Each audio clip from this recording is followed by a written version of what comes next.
욥기 1장 1절에서 12절 말씀 우리 한 목소리를 같이 읽겠습니다. 우스 땅에 욥이라 불리는 사람이 있었는데 그 사람은 온전하고 정직하여 하나님을 경외하며 악에서 떠난 자더라. 그에게 아들 7과 딸 3이 태어나니라. 그의 소유물은 양이 7,000마리요 낙타가 3,000마리요 소가 500결이요 암나귀가 500마리며 종도 많이 있었으니 이 사람은 동방 사람 중에 가장 훌륭한 자라. 그의 아들들이 자기 생일에 각각 자기의 집에서 잔치를 베풀고 그의 누이 3명도 청하여 함께 먹고 마시더라. 그들이 차례대로 잔치를 끝내면 욥이 그들을 불러다가 성결하게 하되 아침에 일어나서 그들의 명수대로 번제를 드렸으니 이는 욥이 말하기를 혹시 내 아들들이 죄를 범하여 마음으로 하나님을 욕되게 하였을까 함이라. 욥의 행위가 항상 이러하였더라. 하루는 하나님의 아들들이 와서 여호와 앞에 섰고 사탄도 그들 가운데 온지라. 여호와께서 사탄에게 이르시되 내가 어디서 왔느냐? 사탄이 여호와께 대답하여 이르되 땅을 두루 돌아 여기저기 다녀왔나이다.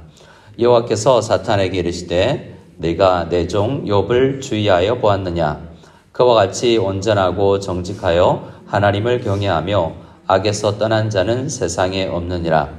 사탄이 여호와께 대답하여 이르되 욥이 어찌 까닭 없이 하나님을 경외하리이까? 주께서 그의 집과 그의 모든 소유물을 울타리로 두르심 때문이 아니니까. 주께서 그의 손으로 하는 바를 복되게 하사 그의 소유물이 땅에 넘치게 하였음이니이다. 이제 주의 손을 펴서 그의 모든 소유물을 치소서. 그리하시면 틀림없이 주를 향하여 욕하지 않겠나이까. 여호와께서 사탄에게 이르시되 내가 그의 소유물을 다 내 손에 맡겼노라. 다만 그의 몸에는 내 손을 대지 말지니라. 사탄이 곧 여호와 앞에서 물러가니라. 아멘. 오늘부터 우리는 구약 성경에서 참 난해하고 성도들을 때로는 시험에 들게도 하는 욥기의 말씀을 함께 묵상합니다. 욥기에는 특별히 고난이라는 문제가 있죠. 이해되지 아니하는 우리 인생에 닥치는 이 고난이라는 문제. 이 고난이라는 문제가 한편 짧은 한 장짜리의 책으로는 불가능한 것 같습니다. 그래서 42장이라는 긴 내용으로 되어 있는 책인데요. 그만큼 이 내용의 분량에서 보여주는 것만으로도 우리에게 깊이 생각할 바가 있다라고 이야기해 주는 것 같습니다. 자, 욥기에 대해서 1장, 욥에 대해서 1절에서 5절까지 욥이 어떤 사람인지를 이야기하는데요. 욥이 어떤 사람이라고 이야기하는가? 먼저 1절에 이렇게 이야기합니다. 우스 땅에 욥이라 불리는 사람이 있었는데 우스 땅은 어딘지는 잘 몰라요. 창세기부터 나왔던 지명이기는 한데 많은 사람들은 이것이 우리가 지금 알고 있는 이스라엘 땅 밖, 그러니까 요단강 동쪽 중동의 어떤 지역, 아마도 예레미야 아이가에서는 에돔이 아닌가라고 이야기합니다. 우리가 오바댜서에서도 보았듯이 에돔 땅, 그러니까 이스라엘 측면에서 보면 이방인이나 외국인일 가능성이 많다라고 이야기하지만 또 그 사람이 어느 나라 사람인지 어디 사는지는 크게 중요하지 않습니다. 많은 사람들이 이 창세기에 나오는 단어와 화폐 단위 등등이 나오기 때문에 아브라함 시대 사람이었을 것 같다라고도 생각을 하죠. 그러나 욥은 모든 시대에 적용되는 말씀이기에 모든 성경이 그러하지만 어느 시대나 어느 땅에서나 이루어질 수 있는, 일어날 수 있는 일이다라고 생각하고 이 말씀을 읽으면 좋겠습니다. 그 욥은 어떤 사람입니까? 1절 중반에 그 사람은 온전하고 정직하여 하나님을 경외하며 악에서 떠난 자더라라고 4가지를 통해서 말합니다. 온전, 정직, 하나님을 경외, 악에서 떠남이라고 이야기합니다. 또 이 이야기는 우리가 이 시가서라고 하고 성문서라고도 하는 이 욥기, 시편, 잠언, 전도서를 우리가 시가서라고 하는데요. 그 책 중에서 이 잠언에서 이야기하는 대표적인 축복을 받은 사람이라고 할 수 있습니다. 그래서 우리 매일 성경에 이 가이드를 쓴 분은 이렇게 이야기하죠. 욥을 먼저 읽을 것이 아니라 잠언 순서대로 신학적으로 읽으면 잠언을 읽고 잠언에서 일반적으로 하나님의 축복을 받는 하나님의 다스림이 나오고 근데 이해할 수 없는 다스림도 있는데 그것을 욥기가 다룬다라고 이야기합니다. 근데 욥기를 읽으면 참 법칙대로 잠언의 법칙대로 되지 않는 인생이 있네라고 생각을 하기도 하지만 전도서를 읽을 때 욥의 그 상황도 하나님의 큰 법칙과 하나님의 섭리 가운데 있는 것이구나라고 깨닫게 된다라고 말을 해줍니다. 그래서 욥기 하나가 아니라 우리가 참된 하나님의 지혜를 가지기 위해서 잠언 그리고 욥기, 전도서, 시편을 함께 보면서 묵상을 하면 더 좋겠죠. 자, 1절에 욥을 잠언의 화신이라고 이야기할 정도로 잠언의 축복을 온전히 받은 사람이라고 이야기하는 거죠.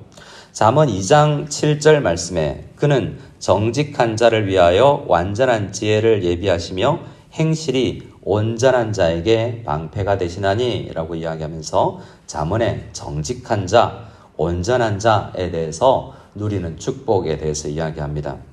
잠언 3장 7절에는 스스로 지혜롭게 여기지 말지어다 여호와를 경외하며 악을 떠날지어다 라고 이야기해서 하나님께서 잠언에 명령하신 그 말씀을 욥은 충분히 묵상하고 잠언 말씀대로 산 사람이라는 거죠.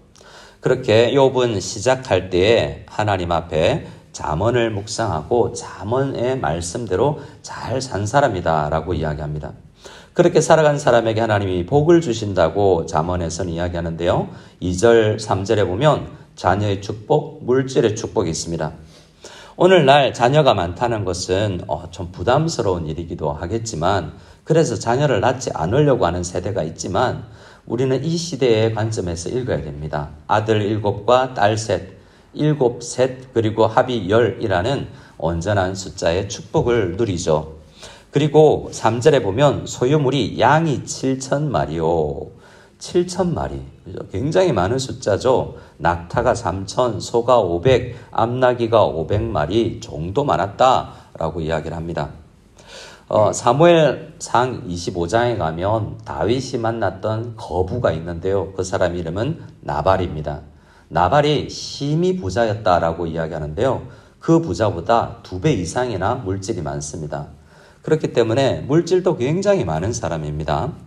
그래서 3절에 동방 사람 중에 가장 훌륭한 자라고 이제 설명이 되고 있습니다.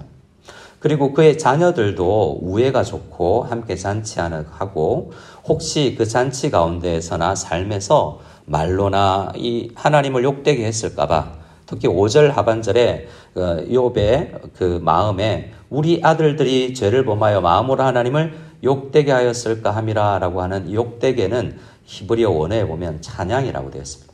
혹시 마음으로 하나님을 찬양했을까봐 라고 하는데요.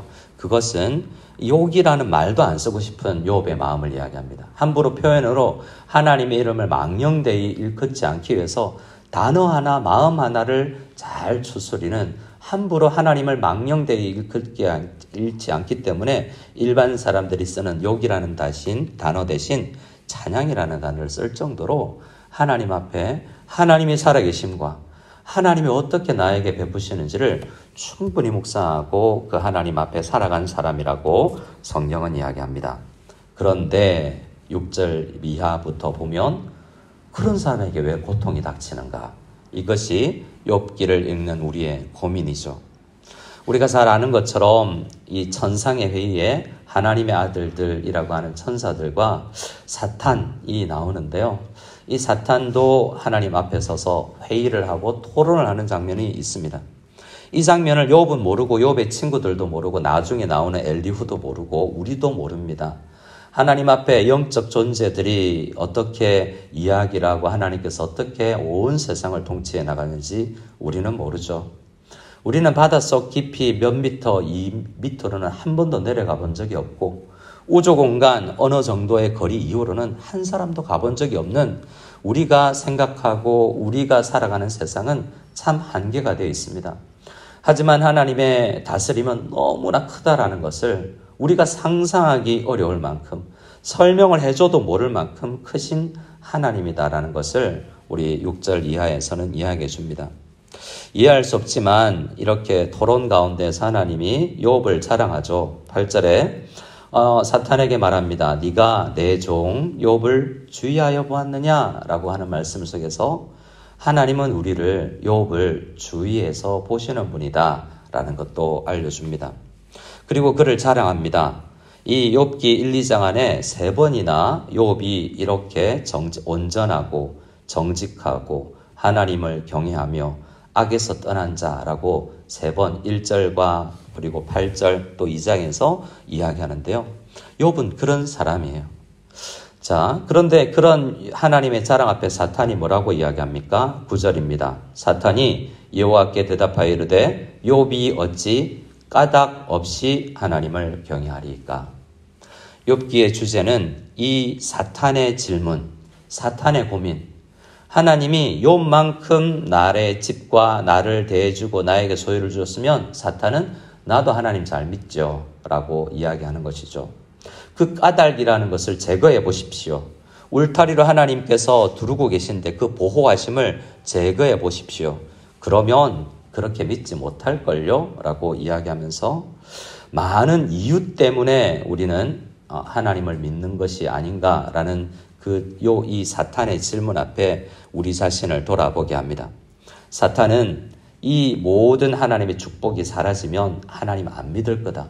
오히려 욕할 거다라고 이야기합니다. 하나님은 그런데 욥을 믿어주죠. 욥은 안 그렇다. 욥은 내가 그의 집을 지켰기 때문에 재산을 주었기 때문에 자녀를 주었기 때문에 믿는 것이 아니라 그거 아닌 다른 이유가 있다라고 이야기합니다. 욥기에서는 그 이유가 무엇인지 계속 설명해 나가는데요. 결론적으로 이야기하자면 하나님이 욥을 믿었기 때문입니다. 하나님은 어떻습니까? 우리를 보면 어떻게 할까요? 우리는 욥만큼 대단한 사람도 없고 욥만큼 고생한 사람도 우리 가운데 발견하기 힘듭니다. 이 세상에 살아가는 모든 사람들은 어떤 의미에서 욥 안에 있는 사람이죠. 욥만큼 부자와 온전한 사람도 없고 욥만큼 고생한 사람도 없기 때문에 그 안에 들어있는 모든 사람들은 하나님께서 주의해서 보십니다. 그러면 하나님은 우리를 자랑할까요? 욥은 자랑하겠지만 하나님께서 김 목사를 봤냐? 무석당에 누구 성도를 봤냐라고 사탄 앞에서 자랑을 할까? 하시는 거죠. 하나님은 땅에 있는 성도들을 사랑합니다. 욥만큼 온전하지 못하고 욥만큼 정직하지 못하고 하나님을 경외하지 못하고 한숨 쉬고 악에 버물려져서 살아가는 우리도 하나님은 사랑한다라는 것이 성경이 우리에게 이야기합니다. 그 하나님의 사랑을, 믿음을, 나를 정말 죄 많은 나를 믿어주시고 자랑해 주시는 하나님을 알았기 때문에 욥이 흔들리지 않는 거죠. 그래서 우리는 욥기를 통해서 온전하지 못하고 정직하지 못하고 경외하지 못하고 악을 떠나지 못하는 나도 사랑하시는 하나님의 그 깊은 사랑, 아직 우리가 죄인 되었을 때에, 아직 우리가 연약할 때에 먼저 사랑하시는 그 하나님이 사탄의 손에 우리를 잠시 허용하지만 우리를 사랑하지 않는 것이 아니다라는 것을 이 욥기를 통해서 묵상해 나갈 수 있기를 원합니다.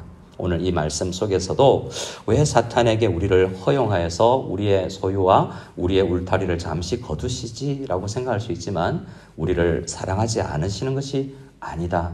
여전히 우리 하나님을 우리를 향한 관심과 주의와 사랑을 거두시지 않은 분이다라는 것을 믿고 하나님이 우리를 향한 믿음을 믿고 우리도 하나님을 향한 믿음을 가지고 나아가는 이 아침이 다 될 수 있기를 소원합니다.